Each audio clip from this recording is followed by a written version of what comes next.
Bonyeza neno subscribe chini ya video hii upate habari zetu moja kwa moja zinapotoka. Asanteni sana. Habari zenu. Leo tunazungumzia mgogoro unaoendelea nchini Yemen. Kwa wiki chache zilizopita, hali imezidi kuwa mbaya kutokana na mashambulizi ya ndege zisizo na rubani kutoka Marekani. Twende tukachambue matukio haya ya hivi karibuni na athari zake.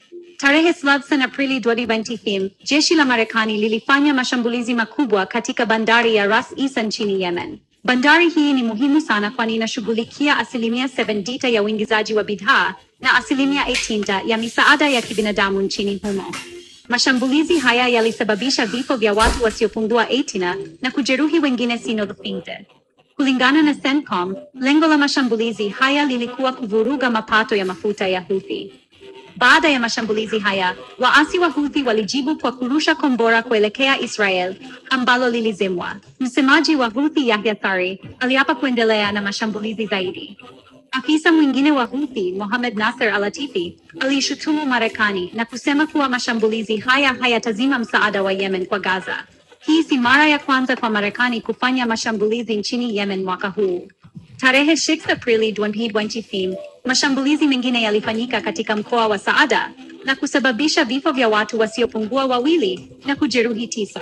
Houthi walidai kuwa watu 69 waliuawa huku serikali ya uhamishoni ya Yemen ikidai kuwa mashambulizi hayo yalilenga wapiganaji wa Houthi na wataalamu wa kikosi cha walinzi wa mapinduzi wa Iran.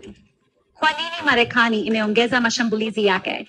Kulingana na taarifa zao, lengo ni kupambana na maendeleo ya Houthi, kulinda utulivu wa kikanda na kuzuia mashambulizi kwenye meli za biashara. UN na makundi ya haki za binadamu wameelezea wasiwasi wao juu ya ongezeko la vifo vya raia.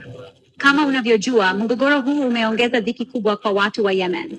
Watu wengi wamepoteza makazi yao na hali ya kibinadamu imezidi kuwa mbaya.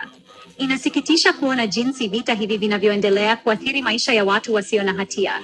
Ni muhimu kuendelea kufuatilia matukio haya na kuunga mkono juhudi za kibinadamu.